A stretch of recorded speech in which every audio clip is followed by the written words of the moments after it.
Hello guys එහෙනම් අද සාදරයෙන් පිළිගන්නවා මගේ channel එක. ඉතින් අද බලමු vlog එක. ඉතින් අද උදේම නැගිටලා වැඩ ටික පටන් ගත්තා. දන්නවනේ ඉතින් උදේ මිදුවට හරි. ඊට පස්සේ මේ පොට් ටික දාලා තිබ්බේ. මේ ওই පොට් ටික ওই වැඩ කරන පොට් ටික.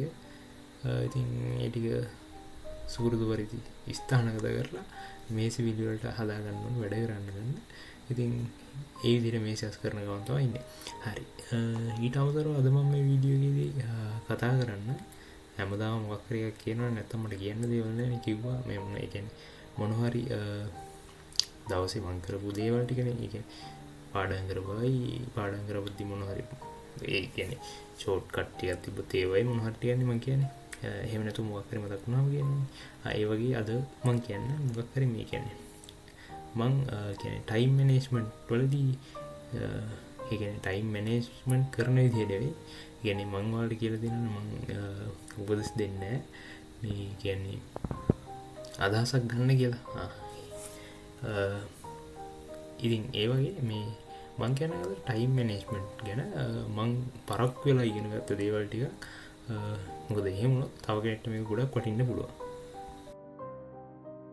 ඉතින් මේ කියන්නේ යන අයිඩියා සෙට් එක ලෝකේ තියෙන හොඳම ටයිම් මැනේජ්මන්ට් එක පාවිච්චි කරත් ඔයාලට මේකට ගොඩක් ගන්න දේවල් තියෙයි. මෙහෙමයි. අපි ටයිම් මැනේජ්මන්ට් කියන්නේ ලෝකේ ගොඩක් කට්ටිය දැන් බහුතරයක් ටයිම් මැනේජ්මන්ට් කියන එකට ફોකස් එක දෙනවා. ඒ කියන්නේ අවධානය යොමු කරනවා මොන වැඩේදී මොකේ හිටියත්. ඒකට හේතුව තමයි මේ ඔයාට කොච්චර කාලයක් ගිහින් වුණත් ඕන තරම් මහන්සියලා ඕන තරම් සල්ලි ගන්නක් හොයාගන්න පුළුවන්. හැබැයි මේ රිසෝසස් එකක් විදිහට ගත්තාම ටයිම් එක කියන එක කාටවත් එහෙම ආපස්සට ගන්න බෑ. ඉතින් ඒකෙන්ද ටයිම් මැනේජ්මන්ට් එකට ලොකු දෙනෙක්, ඒ කියන්නේ ගොඩක් දෙනෙක් සෑහෙන ફોකස් එකක් දීලා හදාගන්න try කරන දෙයක්. ගොඩක් දෙනෙක් මම දැකලා තියෙනවා මගේ සමහර කමෙන්ට්ස් වලටත් ඇවිල්ලා තියෙනවා මේ ටයිම් මේ කියන්නේ එයාලට ටයිම් ටේබල් හදලා දෙන්න කියලා. හරිද? මට තේරෙන විදිහට මට අනුව මං කියන්නේ ඒක කරන්න පුළුවන් දෙයක් නෙවෙයි සහ ඒක ප්‍රැක්ටිකල් නැති දෙයක්. හේතුව තමයි අපි කරන්න ඕනේ අපි එකතු කරලා අපි ඇනලයිස් කරලා ඒකට අදාළව ඒක ගොඩනගන එක. ඒකට හේතුව තමයි මේ කියන්නේ හැමෝම එක වගේ නෑ කියන එක. ඒ තමයි දැන් මං කියන ඕන කරුණක් ඒක තව කෙනෙක්ට ගන්න එයාගේ විදිහට ගන්නවා. ඒ කියන්නේ එහෙම තමයි වෙන්න ඕනේ. මෙහෙමයි මේ ගොඩක් දෙනෙක් වැඩ කරන්නේ කිසිම දවසක ගැන ප්ලෑන් එකක් නැතුව. ඒ කියන්නේ දවසේ උදේ නැගිටින්න ප්ලෑන් කරනවා. ඒ නැගිටින්න ප්ලෑන් කරාට ඊට පස්සේ වැඩ ලිස්ට් එක ඔහේ ගලාගෙන යන්නේ. ඒ කියන්නේ එයාලා ටයිම් ෆ්‍රේම්ස් ඇතුළේ වැඩ කරන්නේ නැහැ. ඒ කියන්නේ මතක් වෙන වෙලාවට දේවල් කරනවා. ඉස්සර මාත් එහෙමයි. ඒ කියන්නේ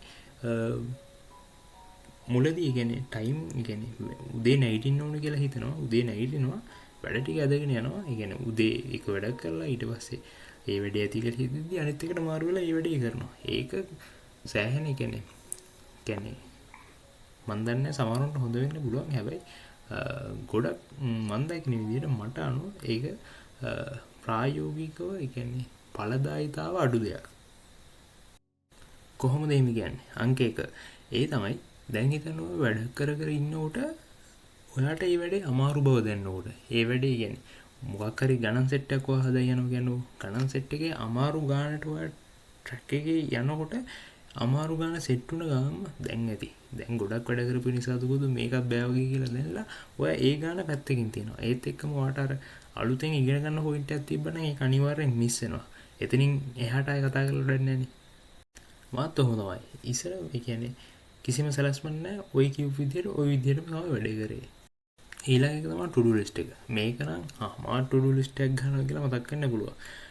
අපි කියන්නේ කලින් ගත්ත කෙනා ගත්තොත් එහෙම එයා ඔහේ දවස කිව්වනේ. හැබැයි to do list කියන කෙනත් ඔහේ දවස කිව්වේ නැතුණාට එයාගේ to do list එකත් කියන්නේ සමහරක් වෙලාවට to do list කියන ඒවා ගොඩක් ඵලදායී වෙන්නේ නැහැ. ඒකට හේතුව මම කියන්නම්. ඔයාලට හිතෙන්න පුළුවන් to do list එකක් නැහැ ඵලදායී. වෙලාවල් ඇතුලේ දේවල් වෙනවනේ කියලා. හැබැයි එතන තියෙන ප්‍රශ්නයක් තියෙනවා. අර කලින් කිව්වට වඩා to do list එක ගොඩක් ප්‍රැක්ටිකල්. ඒ කියන්නේ වටිනවා සහ අර කලින්ට වඩා ලොකුට වටිනවා. හැබැයි මේ ටුඩු ලිස්ට් එකකින් වෙන්න දේ තමයි අපි ගෝල්ස් එක්කට වැඩ කරන්නේ නැහැ ටුඩු ලිස්ට් එකකින්. ඒ කියන්නේ මෙච්චර මේ ටයිම් ෆ්‍රේම් එකේ මේ විදිහට මේක ඉවර වෙනවා වගේ එකක් නැහැ. අපි වැඩ කරන්නේ ටුඩු ලිස්ට් එකේ දාගත්ත වැඩ ටික ඉවර කරනවා වගේ එකක් තියන්නේ වැඩ කරන්නේ. ඒ කියන්නේ සරලවම කිව්වොත් ටුඩු ලිස්ට් එකකින් මොන වගේද අපි මේ වැඩේ කරන්න ඕනේ, මොන වෙලාව වෙනකොටද කරලා ඉවර වෙන්න ඕනේ වගේ දේවල් ටිකක් ටුඩු ලිස්ට් එකකින් අපිට ගන්න බෑ. ටුඩු ලිස්ට් එකකින් මම දකින විදිහට සරලව වෙන්නේ. ඇත්තටම වෙලදී තමයි වෙන්න තියෙන වැඩ ටික අඩු වෙන එක. කියන්නේ දාගත්ත වැඩ ටික අඩු වෙවි. ඒ කියන්නේ ඒ දවස් ඇතුළතදී කරන්න තියාගත්ත වැඩ ටික මිස් නොවි කරන්න පුළුවන් වෙන එක ටුඩු ලිස්ට් එකකින් 100% විදිහට ඉවර කරන්න පුළුවන්. ගොඩක් වෙලාවට අපි මොලේ හැදලා දෙන්නේ ටාගට් එකක්. ඉලක්කයක් නැති දේවල් වලට කියන්නේ හරියට ප්‍රොසෙස් වෙන්නේ නැති වෙන්නේ. හිතන්න දැන් ඔයා පාඩම් කරන්න ඉඳ ගන්න වෙලාවෙ ඉඳන් ඔයා පාඩම් කරගන්න ඉඳගත්තොත් ඔයාට විනාඩි 5ක් පාඩම් කරනකොට කම්මැලි හිතෙන්න පුළුවන්. ඒක ලුවා නැගිටලා යන්න පුළුවන්. හැබැයි ඔයා මම මේ වෙලේ ඉඳගන්නේ තව විනාඩි 10කින් නැගිටිනවා කියලා බලන්න. ඔයා විනාඩි 10 ඉවරනාට පස්සේ නැගිටිනවා අනිවාර්යයෙන්. ඔන්න ඔය කියපු දුර්වලතා සෙට් එක හරියටම අඳුනගෙන කියන්නේ හරියටම කියන්න බෑ. හොඳට අඳුනගෙන හරියට අපි මිනිස්සු විදිහට පුජ්‍යලයන් විදිහට මෙහෙවෙන තැන් දෙකක් තියෙනවා. ඒ තමයි අපි වැඩ කරන තැන සහ අපි ඉස්කෝලේ. ඒ තමයි හිතන්න අපි ඉස්කෝලේ ඉස්කෝලේ ඕන කෙනෙක් ගිහින් දෙනවනේ. ඉස්කෝලේට යනකොට ගේට්ටුවෙන් ඇතුළු වෙන තැන ඉඳලා අය අපි කියන්නේ ඉස්කෝලේ දැන් පටන් ගන්න 7:00ට නම් 7:00ට ඉස්කෝලේ ඇතුළට ගියාට පස්සේ 1:00ට එළියට එනවා කියන්නේ අපි දන්නවා. ඒ 7:00 ඉඳන් 1:00 වෙනකන් ඒ ටයිම් ෆ්‍රේම්ස් ඇතුලේ වෙන්නේ මොන වගේ දේවල්ද කියන්නත් දන්නවා. ඒ ඇතුලේ තියෙන බ්‍රේක්ස් මොන වගේද කියන්නත් අපි දන්නවා. අපි මේ දේවල් ටික විතරක් දැනගත්තට ඊට වඩා ඉහළින් තියෙන තව දේවල් ටිකක් තියෙනවා. ඒ තමයි අපි නිවාඩු දෙන ටයිම් ෆ්‍රේම් එක තියෙනවා. මෙච්චර මේ දවස් ගානකින් ඉස්කෝලේ නිවාඩු දෙනවා. එන්නේ දවස් ගාන ඉවර වෙන කලින් මෙන්න මේ සබ්ජෙක්ට් වල මෙන්න මේ දේවල් ටික ඉවර වෙන්න ඕනේ. ඔන්න ඔය වගේ ෂෙඩියුල් කරපු දේවල් සෙට් එකක් වෙනම පොත් වශයෙන් අපි දැකලා තියෙනවා. මැඩල් එහෙම සයින් කරන්නේ. ඒ වගේ තව වෙනස් ප්ලෑන් එකකුත් තියෙනවා. ඔයාගේ නිකමට හරි මං දැන් අහුවොත් ඔයා ගෙදර ඉන්නවට වඩා කාර්යක්ෂම ඉස්කෝලේ යනකොටද එහෙම නැත්නම් ඔයා ජොබ් එකට යනවා ජොබ් එකට යනකොටද කියලා අහුවොත් ඔයා ආන්සර් එකක් විදිහට දෙන්නේ ওই දෙකෙන් එකක් නම් ප්‍රධාන හේතුවක් විදිහට උතන තියෙන්නේ ඔන්න ඔය කාරණේ.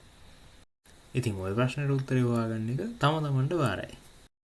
ඉතින් මේ දේවල් ගැන කතා කරනකොට සෑහෙන ලොකු වෙලාවක් යනවා. දැන් ලොකු වෙලාවක් ගිහිල්ලා. ඉතින් මට මීට වඩා වෙලාවක් මේ වෙනුවෙන් කරන්න වෙලාවක් නැහැ.